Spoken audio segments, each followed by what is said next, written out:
Assalamualaikum warahmatullahi wabarakatuh. Selamat pagi teman-teman semua di titik balik berdoa. Masih dengan edisi dari refleksi kata kita Rabu. Baik, sebelum kita aplikasi kita pagi ini, marilah kita berdoa terlebih dahulu sebagai kesyukuran atas nikmat, rahmat dan paham dan kita. Berdoa silakan. A'udzubillahi minasyaitonirrajim. Bismillahirrahmanirrahim. Rabbi zidna ilma warzuqna fahma birahmatika ya arhamar rahimin. Amin. Bang Aswar,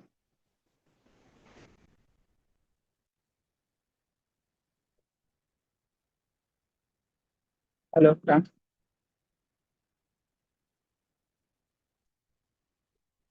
Mic-nya masih tertutup, Bang. Halo, Oke, oke. Assalamualaikum. Ya, waalaikumsalam warahmatullahi. Sehat, Kang? Alhamdulillah, Kang. Sip. Oleh Bang, nota. Oke ya, Bismillahirrahmanirrahim. Assalamualaikum warahmatullahi wabarakatuh. Selamat pagi. Kita lanjutkan kembali program kita titik balik perubahan ya. Ini kita pilih yang Oktober yang ke-10 ya. Bahwa kerendahan hati gitu ya. Kerendahan hati itu mencabut fondasi ego. Jadi mencabut fondasi anania gitu ya. Yaitu kecenderungan untuk menghakimi. Kecenderungan untuk menghakimi, kecenderungan untuk berposisi secara kaku, dan merasa paling benar secara moral gitu. Jadi, dan salah satu karakter ego itu dia selalu merasa bahwa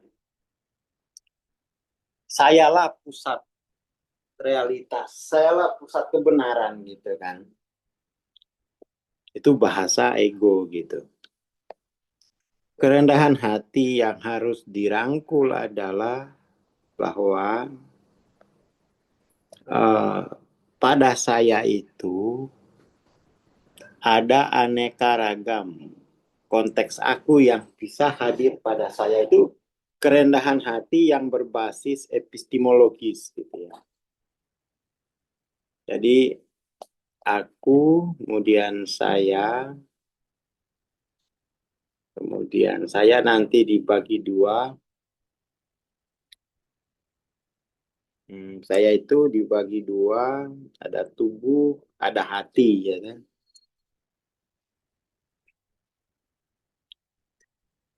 Kemudian hati dibagi dua lagi, ada pikiran, ada perasaan gitu. Saya itu menjadi rendah hati jika ya, punya posisi epistemologis dari D6 bahwa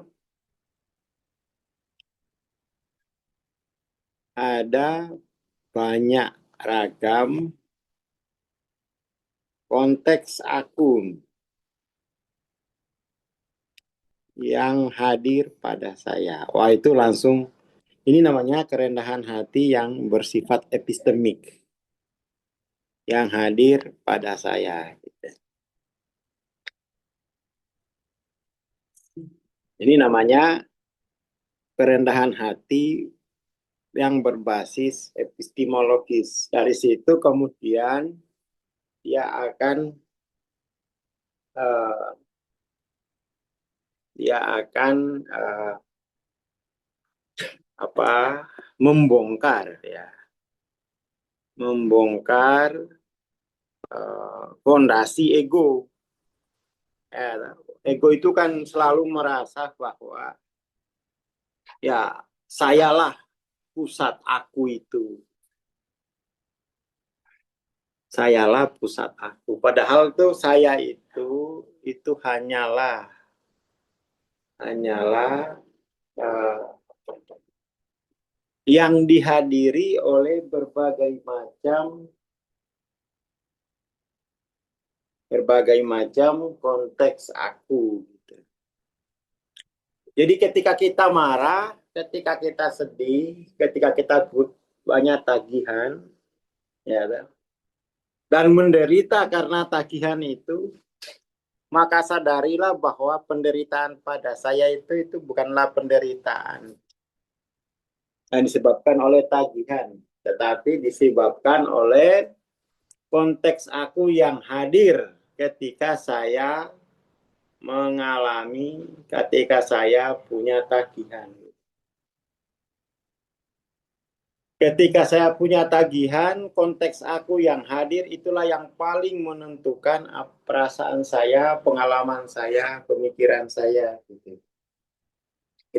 Itu harus itu harus dipegang sebagai kerendahan hati yang bersifat epistemik.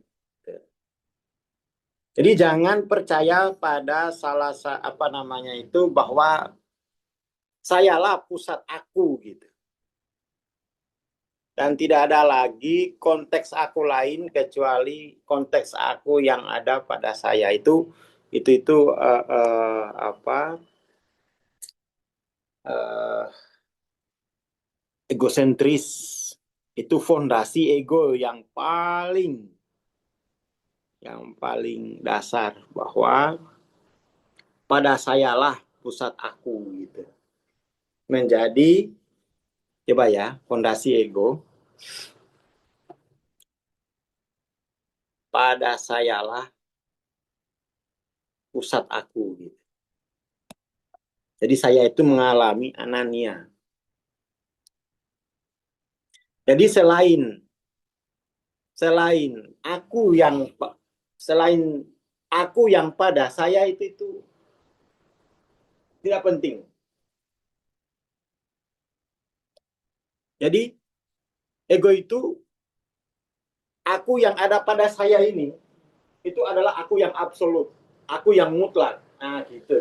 Kalian tuh apaan sih? Ku bisa lawan, ku bisa elin, ku bisa bantah dari aku yang ada pada saya. Itu fondasi ego. Jadi ego itu menjudge, merasa paling benar,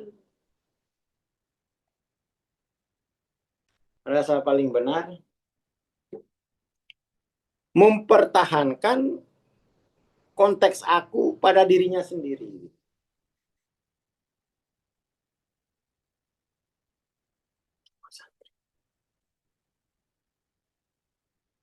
Gitu. Jadi gitu ya. Jadi pada sayalah pusat aku. Pokoknya aku yang ada pada kamu itu bisa ku matikan, bisa ku bantah, bisa ku ingkari. Nah, itu judgment kan gitu. Termasuk akunya Tuhan tuh itu bisa ku bantah juga.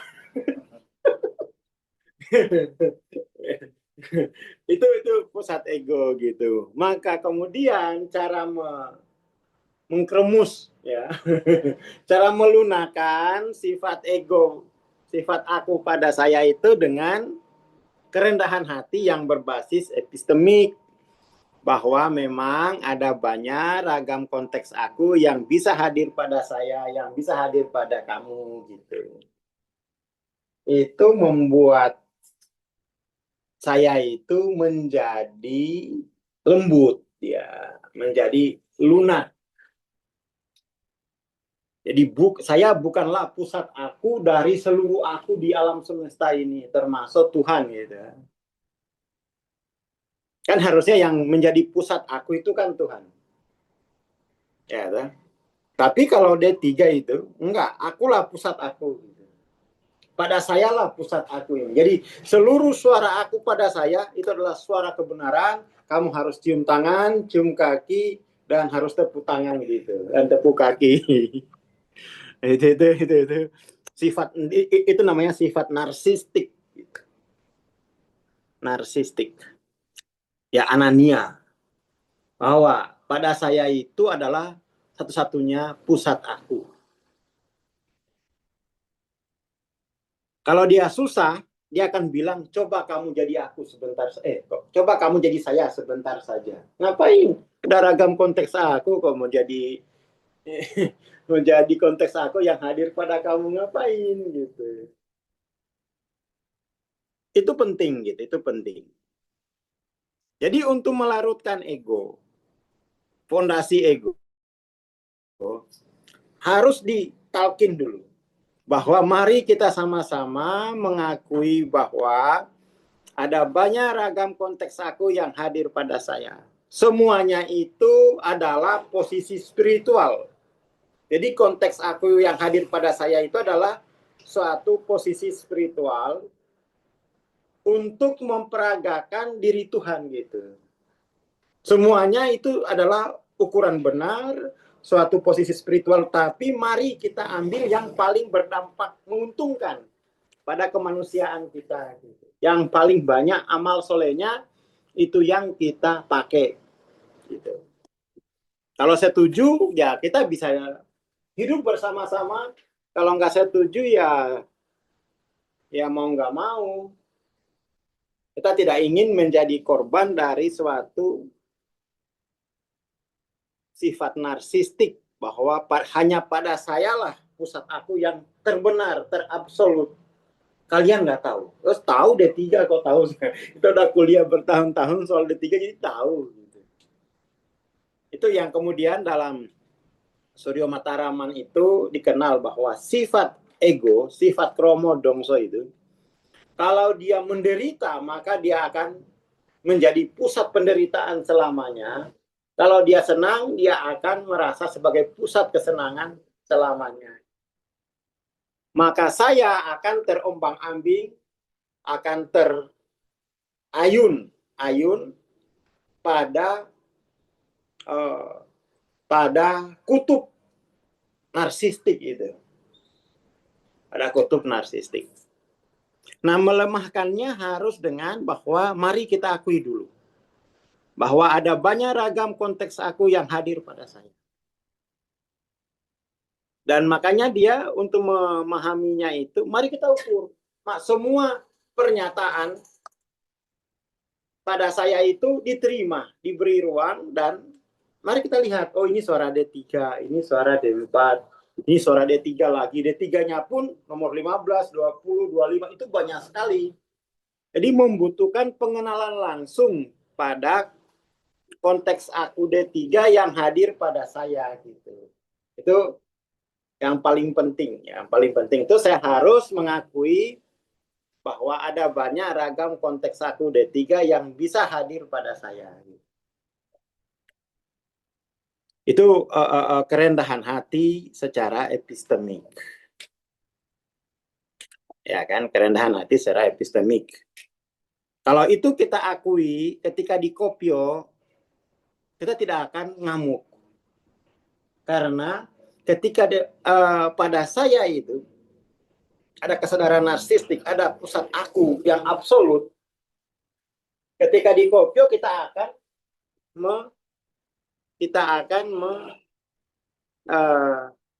melawan.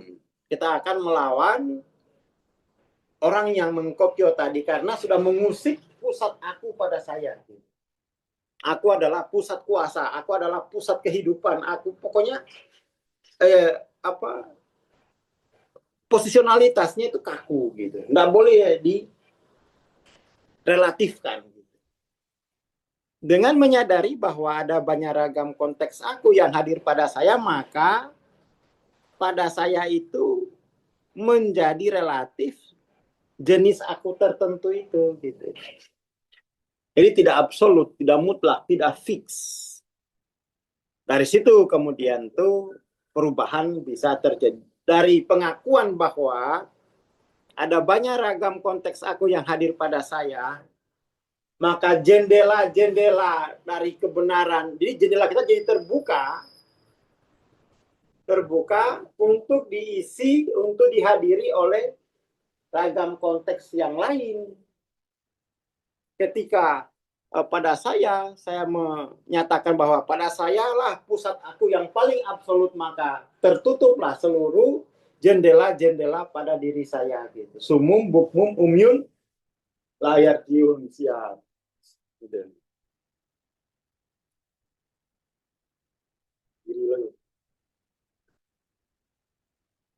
Seperti itu. Makanya saya pernah sesi gitu ya, ada satu orang ya orang kita juga, orang Sultra, keras sekali bahwa pada saya lah pusat aku itu gitu. Wah, ngeri sekali gitu. Dan saya hanya selalu talkin bahwa enggak, ada banyak ragam konteks aku yang bisa hadir pada saya, yang bisa hadir pada kamu gitu. Enggak, ngapain kamu urus-urus? Ngatur lu. Jawabannya gitu, ngatur lu. Donatur bukan, ngatur lu gitu. Hanya donatur yang bisa ngatur gitu. Ya kan? Tapi sepanjang sesi-sesi itu, saya selalu mengatakan suara saya seperti itu. Bahwa ada banyak ragam konteks aku yang hadir pada saya. Itu perlu dia dengar. Perlu ditalkin. Kalau perlu, nggak cukup ditalkin, harus bayat. Bayat itu berjanji setia untuk mengambil dalil ada banyak ragam konteks aku. Itu yang kemudian itu kan di PCI nggak bisa membayar. Ya, tuh mentalkin iya, ngebayat enggak. Nah, itu harus mereka mencari guru yang bisa mereka membayat dirinya. Talkin ya talkin dari kebenaran dari siapa saja, tapi mau nggak mengambil dalil kebenaran itu untuk diterapkan pada dirinya, itu namanya bayat gitu. Jadi talkin dan bayat itu dua hal yang berbeda. Kalau kita kan kalau di tempat kita itu bayatnya kan jelas. Nawaitu huruja. Saya berniat keluar dari konteks aku yang ghaflah menuju konteks aku yang hadir pada Allah gitu. Sebagai jalan hidupku. Ya sudah itu bayatnya. Gitu. Kapanpun menemukan konteks aku yang narsis, saya sudah bayat pada guru. Nah itulah guru ketika saya mau menggunakan bayat saya itu untuk melarutkan konteks akuku, maka saya murid, itu guru saya gitu kan. Tapi kalau enggak, yo berarti bukan murid, itu bukan guru saya. Wong saya tidak patuh pada metodologi saat bayat kan gitu. Jadi dia hanya berlaku saat kamu patuh menjalankan bayatmu gitu. Bayat itu janji setia kan. Kapanpun saya menemukan konteks aku yang ghaflah, saya harus keluar. Itu kan janji bayatnya. Salaman berdua sama guru kan salaman. Saya harus keluar gitu. Bukan saya harus pertahankan. Nah itu kamu sudah tidak jadi murid. Kalau ada konteks aku yang narsistik, kamu tidak keluar. Kamu tidak bebaskan dirimu dari konteks itu. Malah kamu, alhamdulillah inilah waktunya. Bebas gitu kan. Itu kamu sudah tidak jadi murid. Kamu sudah menjadi ya peraga narsistik terbesar di pusat di kehidupanmu gitu. Makanya penting setiap pagi itu hanya selalu. Ada ragam. Itu perlu ditalkinkan dan teman-teman tuh ya harus bayat sendiri lah. Artinya tuh harus dipegang. Harus dipegang bahwa ini akan saya terapkan sepanjang hidup saya gitu kan. Ya seperti itu aja sebenarnya. Ada suatu janji setia untuk membebaskan saya dari pengaruh narsistik gitu. Sampai bisa saya itu merasakan kehadiran Tuhan gitu kan. Simple dia, simple. Cuman kebenaran dimensi keenam ini itu harus diulang-ulangi, harus ditalkinkan, harus dan teman-teman harus membayatkan. Nggak, saya pegang ini gitu. Saya pegang ini, saya pegang ini. Itu untuk melunakkan agar pada saya itu tidak dihadiri oleh pusat aku yang narsistik. Ada banyak konteks aku yang bisa hadir pada saya. Gitu. Saya kira itu. Terima kasih. Assalamualaikum warahmatullahi wabarakatuh. Waalaikumsalam warahmatullahi wabarakatuh. Terima kasih Bang Afwan. Terima kasih teman-teman. Ayo untuk mengakses ulang rekaman TDP bisa simak di channel Evolusi Jiwa ya. Dan jangan lupa komen atau mau tanya-tanya atau ada materi yang perlu dibahas bisa chat di sana ya, tolong komentar. Terima kasih. Kita bertemu besok insya Allah. Assalamualaikum warahmatullahi wabarakatuh. Selamat pagi dan selamat beraktivitas.